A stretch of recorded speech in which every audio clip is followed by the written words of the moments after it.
This is not the man I met. He is egotistical, he disrespects me. This entire marriage has been forced upon me. When you don't have trust, when you don't have that foundation, the relationship is over before it starts.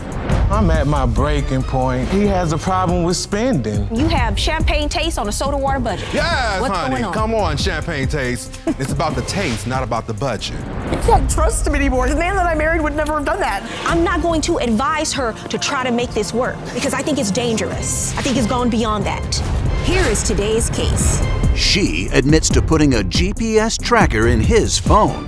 He admits to damaging her car out of anger. His mother says these two should go their separate ways. Can this young couple regain each other's trust? Or will his mom get her way? That's today's case on Divorce Court. Court is now in session. The Honorable Judge Faith Jenkins presiding. Your Honor, our virtual audience is filled with your superfans. Today's superfan of the day is Nick from Vestal, New York. Nick, we are so happy to have you with us. Your Honor, this is the case of Polk versus Cambridge. Thank you, Juan. Ms. Tajanea Polk, Yes, Your Honor. you have brought Mr. Joe Cambridge Yes, Your Honor. to divorce court today. I understand the two of you are not married, but you've been together for 2.5 years. It's something that you have discussed, but you are having a number of issues and on the verge of breaking up. And that's why you're here, you want to discuss these things? Yes, Your Honor. Okay, I'll start with you, ma'am. Why don't you give me some background and tell me what's happened? Okay, yes, Your Honor. Me and Joseph, we've been dating for 3 years. We have a beautiful home together. We have a beautiful 1-year-old together, a 1-year-old son. You know, we met in college. I'm here today because at this point, not only is he sneaky and a liar, but his mother, she's manipulative. She's a liar. She's controlling. She tries to control him. Not only him, she tries to control me. She tries to control our son, our home. Not only do she do that, she thinks that this is her man. She thinks that Joseph is her man, just not her son, but her man as well. And I'm getting tired of it. And if he don't fix it, I'm done. What do you have to say, Mr. Cambridge? Me personally, I don't agree with everything. I love my family. I do everything I can for my family. And it is, you know what I'm saying? I'm not a cheater. She know that. We just gonna, I feel like we can get to the bottom of everything, even though everything going on. Do the two of you live together now? Yes, ma'am. Okay, you say that you met in college. Tell me about that. We met 3 years ago. We went to a community college together. We both was on an athletic scholarship. He was a starting quarterback, a football player. I was a cheerleader at the time. It was one incident where we actually was in his dorm room. You know, I had just met him. We was dating for a couple of months. I was in his dorm room, and, you know, a security officer came up saying that they smelled marijuana. So we in his room, you know, we're chilling and stuff. He had to do a room search. So we had to come out the room, go into the living room. They went in there. They said that they found a gram next to my wallet in his drawer. So the security officer took me outside and was like, hey, found a gram of marijuana in Joseph's wallet. Me and Joseph's drawer by your wallet. Is this yours? If not, you know, we're gonna just go ahead and get them. They're gonna be kicked out of school. By this being my boyfriend and knowing that he's a starting quarterback, no, you know, that's mine. I took the blame for it. You took the blame for it, and what happened? I ended up getting kicked out of school. So they ended up giving me a citation that night. That morning I woke up, a note on my door saying I'm expelled. Completely kicked out of school 4 months before graduating with an associate's degree. You are telling me that the school expelled you because of that one incident? Yes, because they actually took my scholarship away from me as well. And how long had the two of you been in a relationship? We was probably dating for a couple months at that time. You've been dating for a couple of months, and you're 4 months away from graduating, and you say, because you're so in love, you took the rap. You're right, I didn't think that was your man, you was gonna stick beside him. Well, I didn't think I was gonna kick that out of school. I thought it was gonna just be a citation, it would be over, because he would've got kicked out. Because I had been there 2 years prior to him even coming. What do you have to say about that, sir? To this day, I don't know why she took the blame for that. Like I told her, even when the situation was going on, the security's right there, I'm whispering into her like, no, don't take it. They can't physically show us nothing. Don't say it's nothing. But she came back and said she took the blame for it. She see it as me not appreciating her doing that, but I didn't tell her to do that. I didn't. To me, I would have defended that. Like, no, show me. Like, before you talk about kicking somebody out of school, show me, prove it to me that that's mine. And that's what I told her. So they never showed the marijuana? Never showed nothing. And never showed that there was actual something that they confiscated from the room? You know, at the point, it didn't even matter. Was anyone else in the room with the two of you? Yes, ma'am. It was probably like 10 of us. So there were 10 people in the room? 10 people. And you decided to say it was Yes, yours? either it was gonna be me or all 10 of them. And at the time, that was my boyfriend. Now that I know that he didn't care about it, I would have definitely told him, yes, him. Let him do whatever. Very harsh consequences for some weed found in a college dorm. Allegedly. Your Honor, not only Because you that, say you never even saw it. I ain't never see it. And I told her not to take the blame. She took the blame. To me, that was on her. And then after she took the blame, it's not that I ain't appreciate it. She had like she took the blame and ain't want to talk to me no more. Yeah, you shouldn't have done that. Not a good decision. Not Your Honor, smart. not even only that. After he ended up graduating with his associate's degree. He ended up getting a full-time scholarship to a university here in Georgia as a, starting quarterback. This is where this part comes in. After we'd been dating for 3 years, I ended up getting pregnant. He ended up moving me from Kansas to Georgia to live with them all. Well, to live with him, his relatives while he's in school because we have a child together now. And we decided we're together. So I ended up moving down here to Georgia. Once I got down here, Joseph, actually goes to school. The agreement was, if he doesn't have football practice or he doesn't have a game at any, on the weekends, he would come home and spend time with me and his son.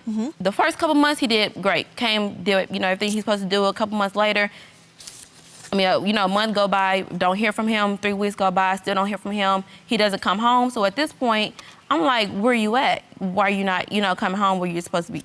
The agreement that we made. He comes home one weekend while he's asleep. I took his phone and used his face recognition and put the camera on his phone because he has a smartphone. And it opens it up. When they open it up, I get in his phone. He's texting his group chat of friends, basically telling them that, I have a girl in my dorm room. Sent them a video of a girl sleeping in his bed. So at this point, I know you've been cheating on me because you ain't been home 3 weeks and all of a sudden you got a girl in your dorm room. So, I ain't say nothing to him. What I did, I put a GPS tracker on his phone. So now that when you want to cheat and don't want to come home, I was sitting on your phone. I see. When you go to a grocery store, while you went, I see everything. What happened with the tracker? She lying. I ain't even gonna. I never had told nobody it was no girls in my dorm room. It was a video, Your Honor. I knew I had a lot of activity in my room. I was just got to school there, and I had some partners at home, and I had a friend that I was in school with that used to sell stuff out the room, candy, all of that type stuff. And it just happened to be a female in my room, but I just recorded the activity and sent it to my partners man, it's a lot. We got a lot of motion here. And I guess when she seen that on my phone, she just seen it as, oh, now he cheating on me. No, he's a liar. She just jumped to the conclusion, he a cheater. He doing this. He got a female staying in his room, this and that.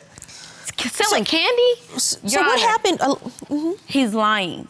The reason he's lying is because the girl was laying in his bed. I don't see no candy. I looked at the video perfectly. It was no candy. She was in the bed, laying in his bed with no shoes, with a cover, in the bed, in a dorm bed. So how is she selling candy? When you put a GPS you saw no M&Ms. Don't worry about it. No M&Ms, candy no bars sneakers, anywhere no around. nothing.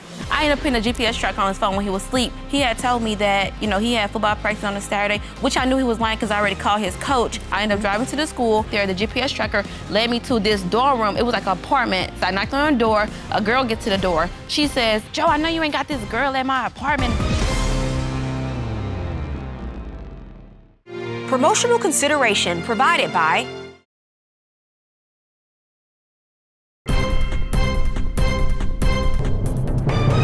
What happens after you say you put this tracker on because he was supposed to be coming home and every weekend to see you and your child? What happened when you put the tracker on? Oh, this is the one right here. I ended up putting a GPS tracker on his phone when he was asleep prior to when he lied, when the girl was staying in his dorm or whatever. The next following weekend, he had told me that, he had football practice on a Saturday, which I knew he was lying because I already called his coach and confirmed that he didn't have football practice. I knew he was lying, so what I did do, I ended up dropping our 1-year-old off at his relative's house, and I got in my car, and I drove the 2 hours down to the school. Now, when I got there, on the GPS tracker, it shows that he wasn't on campus, but he was 5 to 10 minutes down at some apartments. Get to the apartments, I pulled up, I seen the car that I had bought him was at the apartments. So what I did, I decided to go upstairs. When I got up there, the GPS tracker led me to this dorm room. It was like an apartment, but I got up there and I heard music. So I knocked on the door, a girl gets to the door. I said, well, you know who Joseph is? Is Joseph here? She said, Joe, I know you ain't got this girl at my apartment. A girl didn't even come to the door. Oh my gosh. A girl didn't even come to the door. I know you was there. Sir, I'll give you a chance to respond. Anyways, I knocked on the door, a girl came to the door. I said, Joseph here. She's like, Joe, I know you ain't got this girl at my door. While she's talking, I'm looking to the side of her, and his friend that don't even go to college, he's not in college, he don't go to school. He's just a friend that lives in the close neighborhood that we live in. So me knowing that he's here, I'm like, why is he here? He don't go to school, he don't go to college. This is Joseph's friend, so Joseph have to be here. So I pushed her over, merged into the room. She's going off, you got this bee in my room? I said, well, tell me where Joseph at, and I go. Everybody said Joseph in the bathroom. I get to the bathroom, I'm banging on the door, he just hiding. He not opening the door, he hiding in the bathroom. We get to arguing, me and the two girls get to arguing. I end up leaving because Did you ever see him? No, I never seen him. I'm banging on the door. They told me he was in the bathroom. He's in there hiding. His friend just sitting on the couch with his head down, like, oh my God. What door you banging on? When did the bathroom door. Hold on. Sir, what's your story? Were you in the bathroom? No, ma'am. No, I was not in the bathroom. I knew she came. She didn't come knock on no doors. She didn't come looking for me, none of that.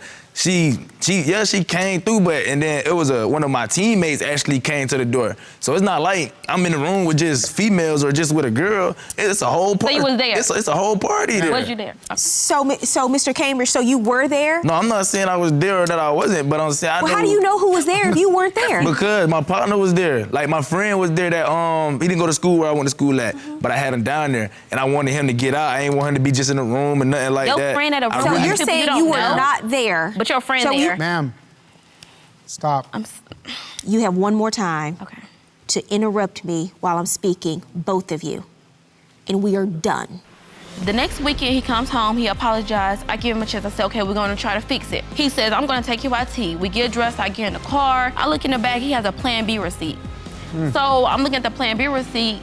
He comes to the car, I confirm to him, why do you have a Plan B receipt in your car? So, Mr. Cambridge?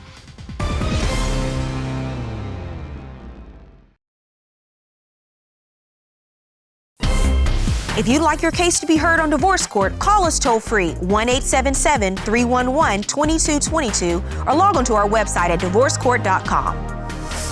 Miss the show? Watch full episodes on our streaming platforms and follow us on social media for exclusive content.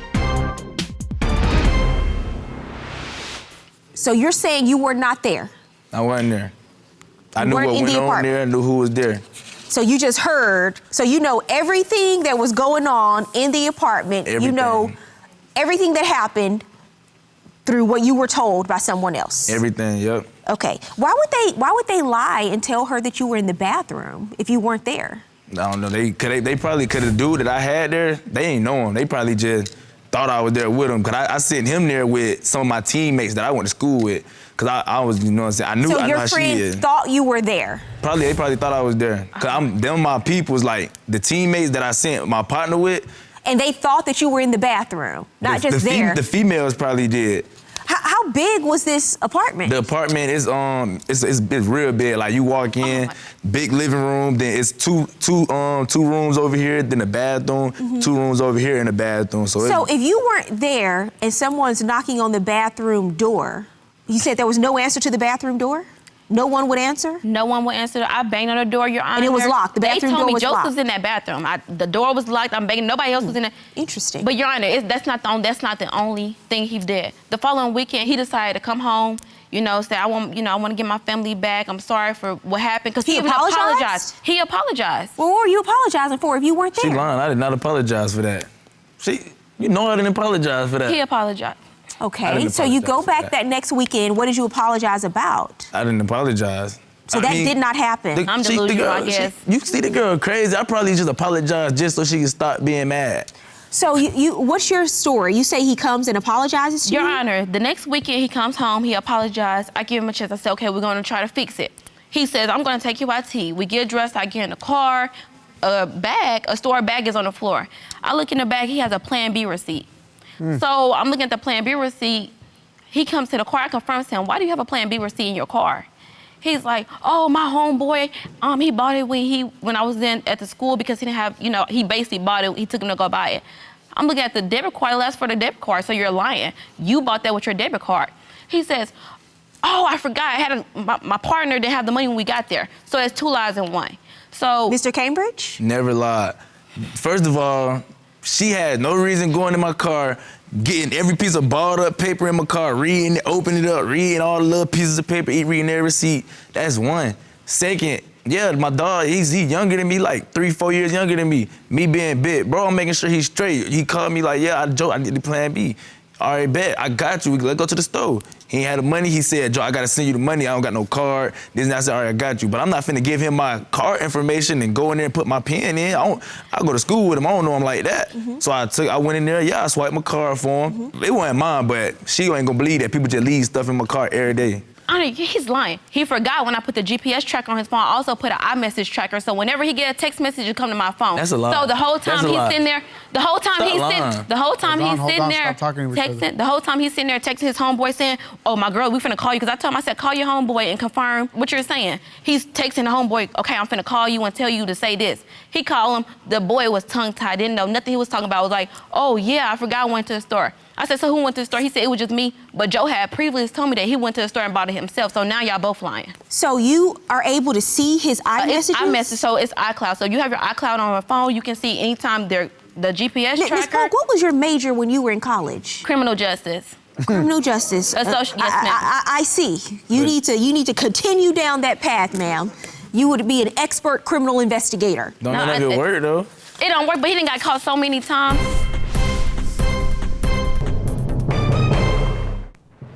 Trust is fragile. Secrets and lies jeopardize trust and can damage us and our relationships. If you're ready to break the cycle of deception in your relationships, reach out to one of the trusted professional therapists at betterhelp.com/divorce-court. They can help you navigate this without judgment.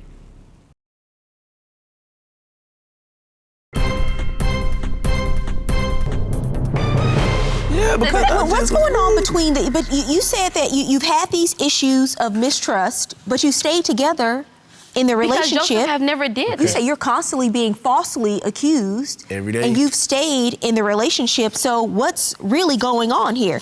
First of all, it's not even about, he does stuff like, I was on the verge of losing my job because he decided to call my boss. Now, remind you, I just had to get a new job because his mother stole money from me, so I had to go find a new job. So when I got this new job. So you called his coach, he's calling your boss. Yeah, so it's like, it is what it is at this point. It's even. Why did he call your boss? Because, like I told you, I was previously working with his mom where my money kept getting stolen, so I had to end up coming to find a new job. So when I found a new job, my boss, remind you, he doesn't even like females. He has a whole fiance, but my boyfriend thinks that he's my sugar daddy because he ended up giving my son $100 for his birthday to buy some shoes. I end up coming home, I tell him, I say, yeah, you know, my boss gave me some money, $100 to buy some shoes. He starts going off, oh, that's your sugar daddy, you messing with him, you doing this, doing that. Like, it's like, and then he decided to call my boss, cuss him out, not only the first time, but the second time. He decided to call him and cuss him out. You called her boss and first of all, that's a lie. So first of all, she's talking about we even. I call her boss, but at the end of the day, she called my coach. You call my coach, that's unacceptable anytime. I've been putting years of dedication and hard work into football. You not only am I on the team, I'm the starting quarterback at a university. But that's how I pay my bills and she know that, but this was before her boss, any of that, because all of that insecure, all that crazy stuff, ain't nobody got time for that. Why was she calling your coach? Because she had no reason to. She calling my coach. No, she calling my coach about stuff that we got going on in our relationship. Really? So why my coach got to know that? I'm down there with my car, and she want to come down there and try to take my car. The car that I'm down there in, she gonna call the coach and say I stole the car. You ain't paid for the car, so how did I steal the car? Whose car is it? It was my car. How many times you say she called your coach? She called my coach one time. That one time could have been huge. I'm on scholarship, starting quarterback. So she called the coach. You said it was one time, not several times. She tried calling several times. Well, I would call him again because he stole my car when I had he stole your car? Next time on Divorce Court. Why do you say his mother is the issue? His mom, she thinks she controls him, she controls me. And your mom is here, her name is Catina Cambridge? Yes, Your Honor. Juan, would you please bring Miss Cambridge out to court, please? Definitely got finesse, and it was all fake. What do you have to say, ma'am? Tajanea is, first of all, she's a liar. Second of all, she's ungrateful. She's very ungrateful. Because you're 22 years old. Are you kidding me? You're 22. All of this drama at 20, because you're so young and you don't know anything about relationships. Because if you did, you wouldn't be acting the way you do.